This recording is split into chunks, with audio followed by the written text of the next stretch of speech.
اعلیٰ نبینا علیہ الصلوۃ والتسلیم کو جب آگ میں ڈالا گیا، اس وقت ایک بار دیگر فرشتے آتے رہے کہ ہم سے کچھ مدد، کوئی کہہ رہا ہمارا راج ہوا پر ہے، کوئی کہہ رہا ہمارا راج پانی پر ہے، کوئی کسی پر ہے۔ آگے بعد میں جبریل السلام بھی گئے کہ میری وہاں پہنچے جہاں کسی کی پہنچ نہیں ہے۔ بتاؤ جو بتاؤ کیا جائے گا، جو بتاؤ جس طریقے سے بتاؤ تمہاری مدد کی جائے گی۔ تو آپ نے کیا جواب دیا؟ علامہ اقبال کی زبان میں، جانتا ہے وہ میرا رب جلیل، آگ میں پڑتا ہے اس کا خلیل، میں کیوں نہیں، وہ سب کچھ جانتا ہے، وہ سمیع البصیر ہے، وہ سننے والا ہے، وہ دیکھنے والا ہے، وہ جاننے والا، وہ سب کچھ جانتا ہے۔ اب اللہ کے رسول صلی اللہ تعالیٰ علیہ وسلم ہے، ام ہانی کا مکان ہے، یہاں سے آپ شب معراج میں جا رہے ہیں، معراج کے لیے جا رہے ہیں۔ جبریل ساتھ ہیں، جبریل مکہ میں ساتھ، جبریل مکہ میں ساتھ، جبریل بیت المقدس میں ساتھ، جبریل سدرہ میں ساتھ۔ جب سدرہ پہنچنے کے بعد لوگ جاتے یا رسول اللہ اب آگے نہیں جا سکتا۔ جبریل آگے کیوں نہیں جا سکتے؟ کہ یا رسول اللہ اب آگے نہیں جا سکتا۔ کیوں نہیں جا سکتے؟ کہ یا رسول اللہ حقیقت یہ ہے جس نور پر اللہ نے پردے ڈالے تھے اب وہ بے نقاب ہو رہا ہے، بے نقاب ہو رہا ہے۔ اب ذرہ برابر میں آگے بڑھ جاؤں یا رسول اللہ میرے پر جل جائیں گے۔ تو آقا نے کیا کہا؟ اے جبریل وہ وقت یاد کرو، وہ وقت یاد کرو، تم نے میرے دادا سے کیا کہا؟ تم نے میرے دادا سے کہا تھا میری وہاں پہنچ ہے جہاں کسی کی پہنچ نہیں۔ یاد کرو جبریل کہ تم نے کہا تھا یا رسول اللہ میں نے کہا تھا، تب وہ وقت یاد کرو۔ اب میں وہاں جا رہا ہوں جہاں تیری بھی پہنچ رہی۔ اب تو بتا تو کیا چاہتا ہے، تو بتا تو کیا چاہتا ہے، تو کیا مدد چاہتا ہے؟ تو جبریل نبی کی بارگاہ میں کہتا یا رسول اللہ مجھے تو خواہش ہے، مجھے تو تمنا ہے یا رسول اللہ کا کیا مانگنا چاہتا مانگ لے، میں وہاں کہہ دوں گا جا کے ہو جائے گا۔ کہ یا رسول اللہ جب نفسی کا عالم ہو، پلسرات بچھا دیا گیا ہو، آپ کی امت پلسرات کے اس پار کھڑی ہو، گزرنے کو تیار ہو، پیاسی امت ہو، یا رسول اللہ اس وقت اللہ تعالیٰ کی بارگاہ میں اتنی سفارش ہے، یہ عرض کر دینا یا رسول اللہ جب آپ کی امت پلسرات پر کھڑی ہو تو میرے پر بچھا دیے جائے، اس پہ سے آپ کی امت کو گزار دیا جائے۔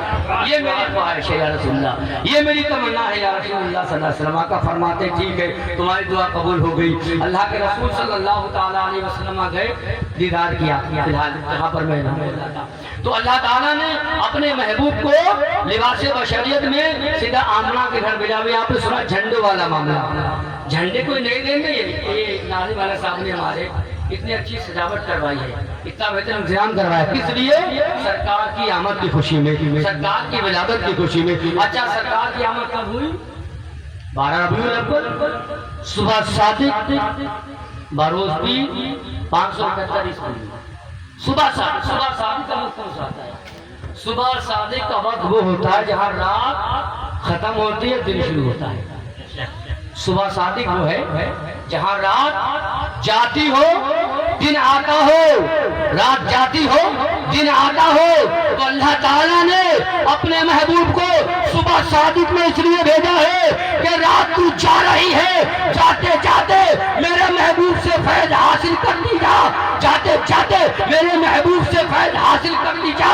اے دن تو آ رہا ہے، تو میرے محبوب کے فیض کو تو بھی حاصل کر لے تاکہ کبھی تجھے شکوہ نہ ہو نبی سے مجھے فیض نہیں ملا ہے، رات تجھے بھی میرے محبوب سے فیض مل رہا ہے، اور دن تو بھی آ رہا ہے، تو بھی منوری کے لیے روشنی کے لیے میرے محبوب کے طلبوں کو چوم لے۔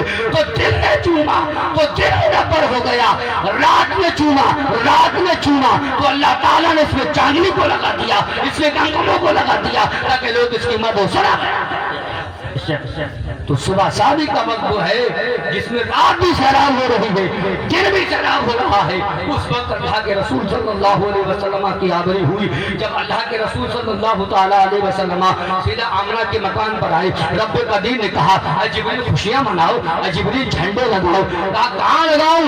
کہا جاؤ 3 جھنڈے لے کر آؤ، ایک جھنڈا خانہ کعبہ پر لگا دو، ایک جھنڈا بیت المقدس پر لگا دو، ایک جھنڈا سیدہ آمنہ کے گھر پر لگا دو تاکہ آنے والی جو امت ہے اس کو دیکھ کے، اس تاریخ کو دیکھ کے، تاریخ کو پڑھ کے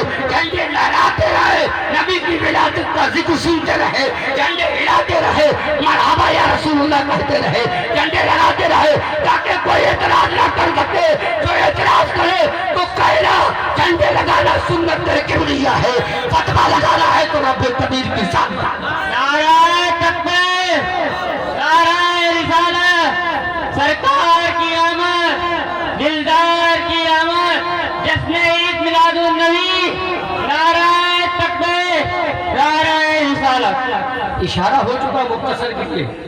اب اللہ کے رسول صلی اللہ تعالیٰ علیہ وسلم تشریف فرما ہے، حضرت جبریل ہے، پوچھتے ہیں یا جبریل تم نے آدم تا عیسیٰ ہر نبی کا ذکر کیا ہے، تم ہر نبی کے صحابی ہو، تمہاری تو عمر بہت لمبی ہوگی۔ یا رسول اللہ میری عمر بہت لمبی ہے، تو کچھ بتا دو۔ کہا مجھے پتا نہیں ہے، انداز کر کے بتا دو، قیاس کر کے بتا دو، انداز لگا کے بتا دو۔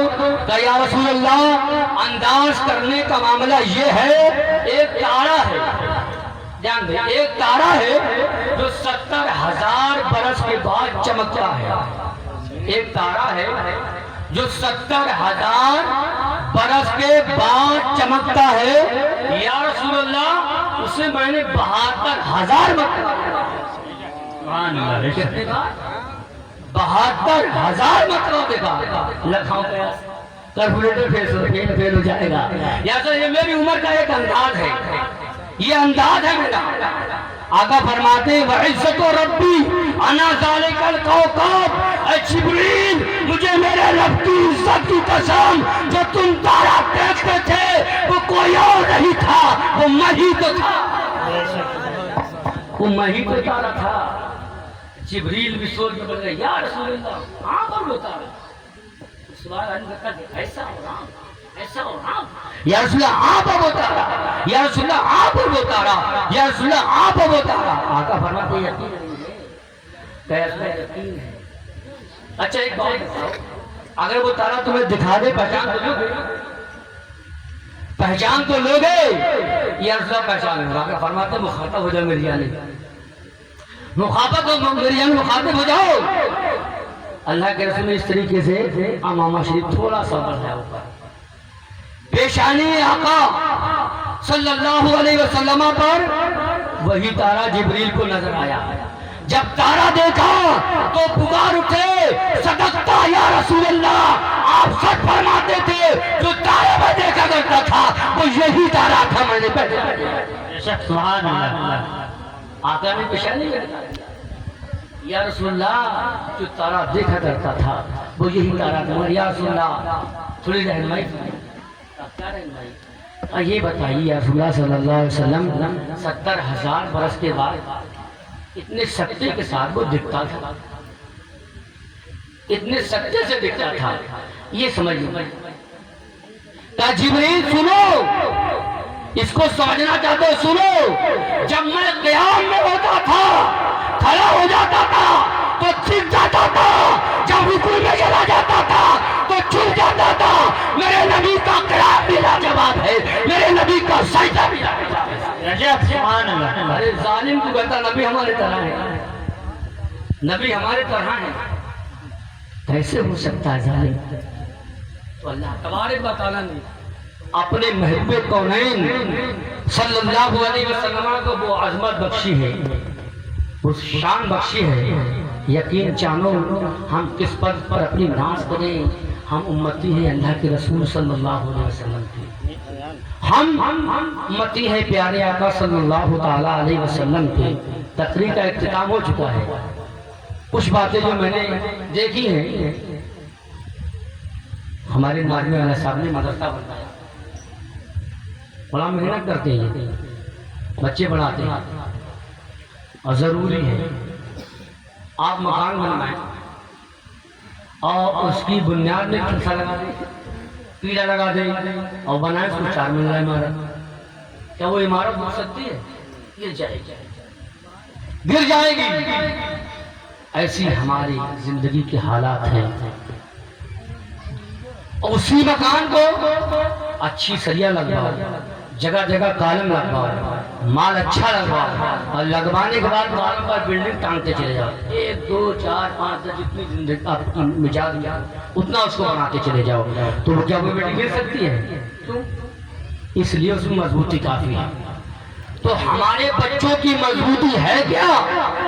ہمارے بچوں کی مضبوطی سب سے پہلے مضبوطی قرآن ہے۔ اپنے بچوں کو ہم قرآن کی تعلیم سکھائیں، اپنے بچوں کو قرآن کی تعلیم سکھائیں، اپنی جڑ کو مضبوط کریں، اپنی بنیاد کو مضبوط کریں۔ جب بنیاد مضبوط ہو جائے تو میں یہ نہیں کہتا اب انگلش نہ پڑھائیں، میں یہ نہیں کہتا اب ہندی نہ پڑھائیں، میں یہ نہیں کہتا سائنس نہ پڑھائیں،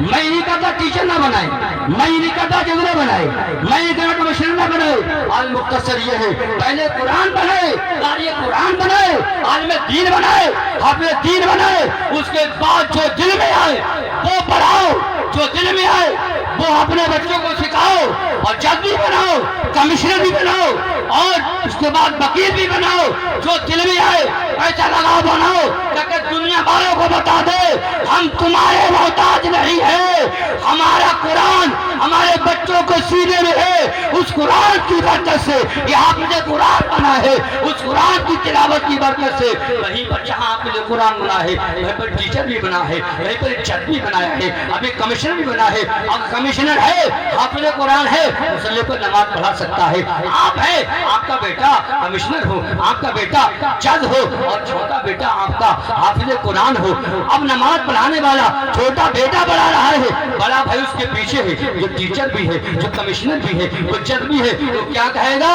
پیچھے سے امام کے، یعنی پیچھے سے بھیا کے، پیچھے سے امام کو کہے گا۔ اور پیچھے سے امام کیوں کہہ رہا ہے؟ یہ تو جج ہے، یہ تو کمشنر ہے، یہ تو ٹیچر ہے، اتنی اس کے پاس فنون ہے، اتنے عہدے اس کے پاس ہے، سب عہدے اس کے پاس ہے، مگر قرآن کا عہدہ نہیں تھا، قرآن کی تعلیم نہیں تھی۔ معلوم یہ ہوا جس کے پاس قرآن کی تعلیم ہوتی ہے سب سے بڑا عہدیدار وہی ہوتا ہے، وہ دنیا میں بھی عہدیدار ہوتا ہے اور وہاں پر بھی عہدیدار ہو جاتا ہے۔ بچے جب پڑھنے جاتے ہیں، کالج میں پڑھنے والے لٹھا لاڑا کھانے پر پھینک دیا، کہاں جا رہے ہیں بھیا؟ اسکول جا رہے ہیں، مثال ہے گدھے پر جا رہے ہیں، لاتے جا رہے ہیں۔ اب وہی ناظرین اعلیٰ صاحب مدرسے میں بچہ پڑھنے آ رہا تھا، راستے میں صاحب ملے، بولے بیٹا کہاں لگا دیا؟ بولے حضرت نے بلایا، دیر ہو جائے گی، پٹائی لگے گی، میں جانے دو مجھے۔ کہا یہ کیا ہے؟ کہ یہ قرآن ہے۔ کہاں لگائے؟ کہا سینے سے۔ کہا اس کو سینے سے لگائے ہو؟ کہا ہاں میاں اس کا مقام ہی یہ ہے، اس کا مقام ہی ہے، اس کا جگہ ہی یہ ہے۔ اب وہ بچہ بیچارہ پیدل 2 کلومیٹر سے آ رہا تھا، اس کے دل میں خواہش نہیں ہوگی کہ میں 4 ویلر سے جاؤں، اس کے دل میں تمنا نہیں ہوگی کہ میں 2 ویلر سے جاؤں، اس کے دل میں تمنا نہیں ہے کہ 3 ویلر سے جاؤں۔ وجہ کیا ہے؟ وہ بچہ پیدل جا رہا ہے، اور ایک وہ بچہ جو اسکول میں پڑھ رہا ہے، کالج میں پڑھ رہا ہے، بس اس کے لیے مہیا ہے، قاعدہ اس کے لیے مہیا ہے، اور بہت جلدی مائیں اٹھ جاتی ہے، بچے کو نہانا دھلانا سنوارنا، جلدی بس نکل جائے گی، پریشانی ہو جائے گی۔ اب وہ بچہ مدرسے میں آنے والا، ٹیچر بھی لگا ہے، منہ بھی نہیں دھلا ہے، بارہ سینے لگا ہے، بھاگتا چلا رہا ہے۔ وجہ کیا ہے؟ ہم لوگ خود خامیاں اپنے دل کے اندر، اپنے اندر بے بس کر رہے ہیں۔ ایک ٹیچر کے بننے کے لیے ٹیچر کے پاس بچہ جا رہا ہے، وہ اچھا سوار دیا ہے، نہلا دیا ہے، اس لیے وہ ہندی پڑھے گا، انگلش پڑھے گا۔ کیا آپ کے ذہن میں یہ نہیں ہے جو بچہ قرآن عظیم کی تلاوت کرنے جا رہا ہے، اگرچہ قاعدہ بغدادی ہو، اگرچہ وہ یسر القرآن ہو، ہے تو قرآن کی آیتیں، ہے تو قرآن کے حروف ہے، اگرچہ پہلا پارہ ہو، اس کو پڑھنے جا رہا ہے، اس کو کوئی سوارا نہیں جا رہا ہے، اس کے لیے کوئی سواری مہیا نہیں ہے۔ بچے کے ذہن کے اندر تو آ رہا ہے کاش مجھے بھی 4 ویلر مل جاتی، کاش میں بھی 2 ویلر سے جاتا، مگر اس کا مقام اور 4 ویلر والے کا مقام بہت بڑی امتیازی ہے۔ آقا ارشاد فرماتے ہیں جب سینے سے قرآن لگا کر ایک طالب علم مدرسے پڑھنے جاتا ہے اسے 2 ویلر نہیں ہوتی ہے، 3 ویلر نہیں ہوتی ہے، 4 ویلر نہیں ہوتا ہے، مگر جب وہ جاتا ہے چلتا ہے، رب قدیر کا حکم ہوتا جبریل اپنے پروں کو بچھاؤ، ایک طالب علم چل رہا ہے تو جبریل کے پروں کو روتا ہو جا رہا ہے۔ آپ بتاؤ یہ مقام اس بچے کا بڑا ہے یا وہ کتاب لانے جا رہا ہے اس کا مقام بڑا ہے؟ خوب کی سیر چمن پھول کیوں نشاتا ہے، باغ پر جاتا ہوں گلشن تیرا آباد ہے، استغفر اللہ ربی من کل ذنب و اتوب الیہ۔ السلام علیکم ورحمۃ اللہ۔